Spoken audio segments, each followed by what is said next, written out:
Eu comecei escrevendo contos, é meu primeiro livro, Arranhões e Outras Feridas, e cada conto ali tinha uma especificidade, tinha uma maneira de iniciar, né? Às vezes uma frase que desencadeava uma história toda, às vezes era uma imagem que desencadeava essa história, né? E eu ia elaborando, sempre numa primeira versão, que é uma versão mais crua, e depois aí a criatividade de mudar as palavras, de acrescentar coisas.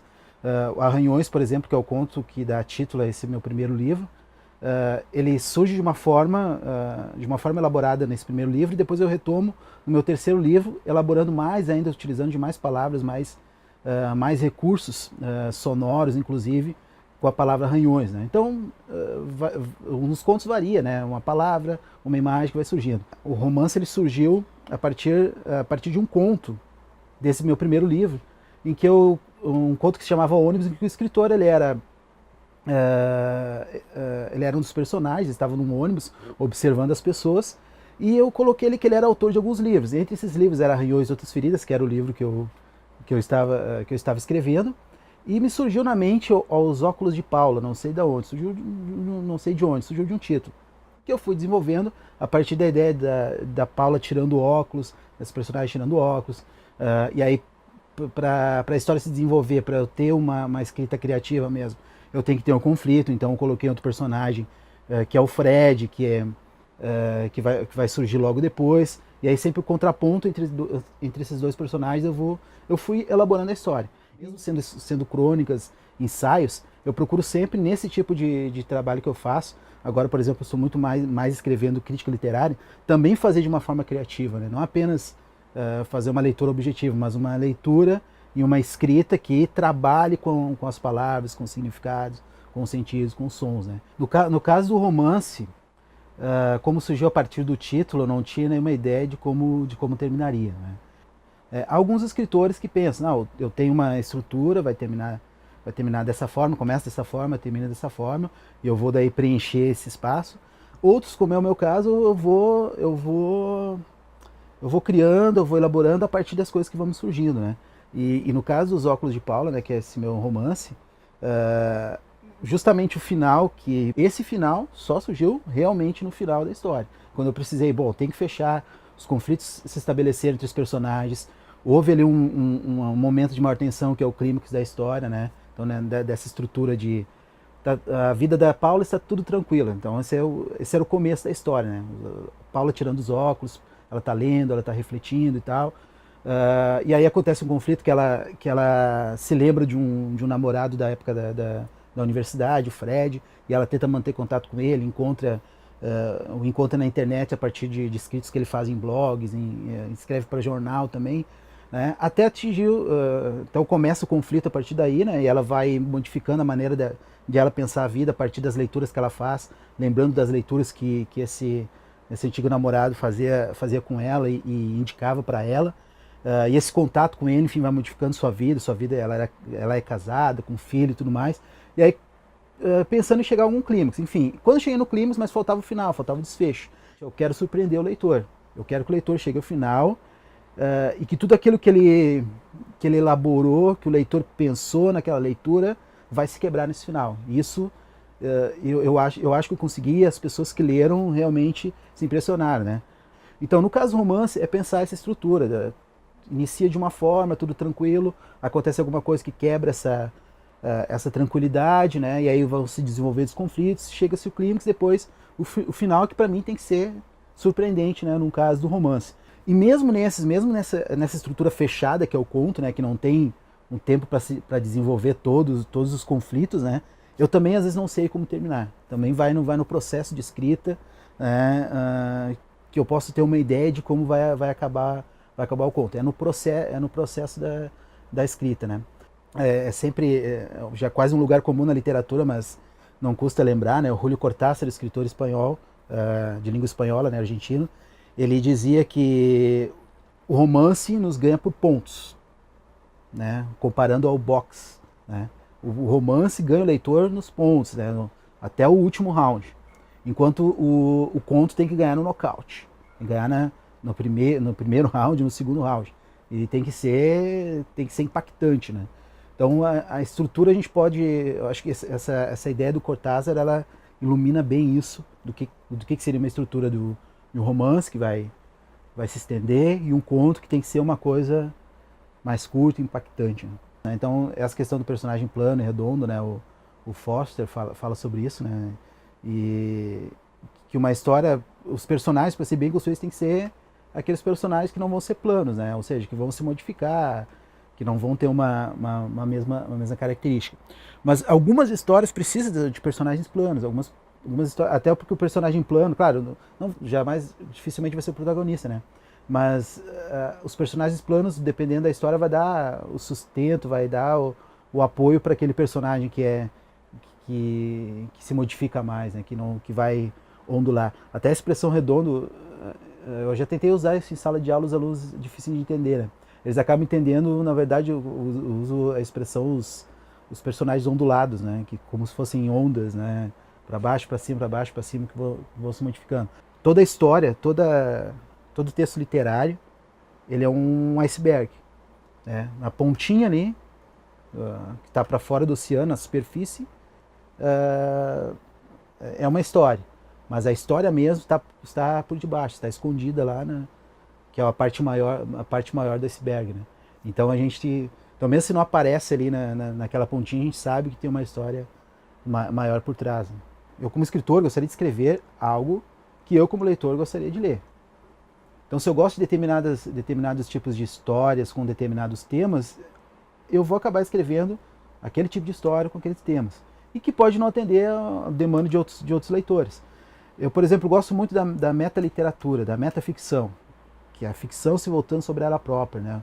Então, um personagem escritor, o personagem Fred, ele é um escritor, tem esse outro personagem, né, que é um escritor. Os meus contos tem vários personagens escritores, ou leitores também. Eu gosto muito desse mundo porque se discute o que é o fazer literário. E tem gente que não gosta, tem gente que acha uma chatice, acha que o escritor, quando escreve sobre o ato de escrita, está falando sobre o seu próprio umbigo e tudo mais. Como se toda a literatura não fosse a gente falar sobre o nosso próprio umbigo. Né? A gente fala sobre nós mesmos. Mesmo falando sobre se eu inventar uma história que se passa lá na Idade Média, na verdade está falando sobre mim mesmo, mas sobre a pessoa física, né? e a sua psicologia, né? Só que daí num plano alegórico, num plano metafórico, mas vai estar ali as obsessões, os desejos, as angústias daquele escritor. A arte é uma coisa individual, vem dentro da gente. A literatura se forma de escritor, livro e leitor. O escritor escreveu um livro, achou um editor para publicar, ou publicou por conta própria, né? Mas se não encontrar o leitor que vai abrir, que vai ler até o final, que vai ser o cúmplice, não existe obra literária. Só existe ali um objeto. Né? Mas vai ser uma obra literária se tiver o leitor. Questão da diferença do roteiro, né, para o texto literário, para o livro. Né? Então, se eu escrevo um livro, eu tenho que saber que tudo que eu vou escrever, eu tenho apenas a palavra, tão somente a palavra. Então, se eu quero transmitir uma sensação para o leitor, essa sensação vai se dar apenas com a palavra. Eu não tenho imagem, não tenho música, não vai ter uma fisionomia do personagem ali para o leitor ver, então eu tenho que tentar transmitir isso com a palavra. E de uma forma sempre mais sucinta possível. Né? O escritor de roteiro tem que saber que aquilo vai ser filmado e que não vai ser o trabalho exclusivo dele. Não é a criação dele, ele é apenas um instrumento, né? que vai ter um diretor, que vai ter o fotógrafo, que vai ter o sonoplasta, que vai ter iluminação, que vai ter o trabalho do autor, e todo esse trabalho coletivo vai modificar aquele trabalho inicial, aquilo vai ser só a base. Né? E a literatura, então, por isso que eu me fixei mais na literatura mesmo, que é o meu chão, né? A gente sugere. Acho que no texto, posso estar errado, né? Mas no roteiro, o roteirista tem que mostrar o que ele quer, e na literatura ele tem que sugerir. Ele vai sugerir. Apesar de também o roteirista acaba também apenas sugerindo, né? Porque depois o diretor que vai decidir, outras pessoas da produção que vão decidir, né? Mas a partir da palavra, né, o escritor ele sugere, sugestiona o leitor a formar imagens. A internet em relação à literatura, eu acho que ela ajuda, e ajudou muito a literatura, me ajudou bastante, mas ela também atrapalha, né? Ajuda no sentido de divulgar bastante os escritores, de fazer os escritores ter contato com outros escritores. Não, poxa, eu tenho contato com escritores que eu jamais imaginava ter contato por meio, se não fosse as redes sociais, né, de fazer eles lerem os meus textos, de eu postar alguma coisa, algum escritor curtir, compartilhar. Então isso ajudou muito, né? Ajuda a boa literatura e a má literatura, né? E a literatura mediana, a literatura de entretenimento, a alta literatura, enfim, qualquer tipo de literatura ajudou bastante a divulgar, a surgir novos escritores, a alavancar vendas, né? Que é uma forma de ter propaganda para poder vender seus textos. Mas por outro lado atrapalha, porque daí tem gente que realmente não merecia ter um espaço que tem, e tem espaços maiores do que aqueles que não tem, né? Eu me utilizei muito da internet para ser conhecido, né? Então se eu tenho alguns leitores fora aqui da minha cidade, fora do meu ciclo de familiares e amigos e colegas, é por causa da internet, por causa dos blogs, por causa das redes sociais. Tem gente que leu, que acolheu o que eu escrevi, né? Por causa da internet, eu pude escrever críticas literárias, e aí tem pessoas que me mandam livros para resenha, tem editoras que me mandam livros para eu escrever resenhas, né? E a difusão, né, do conhecimento que a internet proporcionou, né? A gente fala em a questão de livros, né? Ajudou bastante na venda de livros, e ajudou também a um compartilhamento de livros, que alguns chamam de pirataria, mas eu reluto bastante chamar de pirataria. Por quê? Quando tu compartilha um livro, e se eu vou baixar aquele livro, eu gosto de ler, eu sou um comprador de livros. Eu comprei 2, 3, 4 livros, não tenho dinheiro para comprar o sexto e o sétimo livro. E aí eu vou lá, eu achei alguém que compartilhou aquele livro, eu quero ter pelo menos ele em formato online para eu poder ler. Mas se não tivesse, isso está atrapalhando a venda. Bom, se não tivesse aquele compartilhamento, eu não compraria aquele livro da mesma forma. Porque eu sou comprador de livro, mas eu não tenho mais dinheiro para comprar aquele livro. Aquele livro, então, não vai ser comprado e não vai ter um leitor. Entende? Então, ajudou bastante, né? Eu também, eu acho que eu sou escritor também. Eu consegui escrever algumas coisas porque eu tive acesso através da internet em filmes que não havia nas locadoras por aqui, que eu ouvia falar que eram muito bons, de grandes autores, eu conhecia através da internet. A literatura de língua espanhola, que eu gosto muito, os livros são muito caros, eu conhecia através da internet, compartilhamento da internet. Ler jornais de fora daqui, tudo através da internet. Músicas que eu apenas ouvia falar de determinado compositor, consigo através da internet. Então isso também ajuda o processo de escrita, porque daí tu amplia o teu conhecimento. Antes da internet, teu conhecimento é limitado. A biblioteca da universidade, a biblioteca escolar, a locadora mais perto da tua casa, né? A loja de discos que vai ter um determinado número de discos ali. Com a internet, tu tem acesso a tudo. E isso vai ajudar na tua escrita, porque daí tu tem um conhecimento maior, tu tem uma visão de enredo, né, para as histórias maiores, vai ter ideias maiores. Então, nesse ponto aí, a internet ajuda muito. Primeira dica para escrever, a primeira, número 1, é ler. Ler bastante. A segunda dica é ler. Ler muito. A terceira dica é ler e ler. Ler de tudo. A quarta dica é escrever. É treinar. Mas jamais faça escrita sem passar pelas outras, que é ler. E além de ler, assistir filmes. Bons filmes.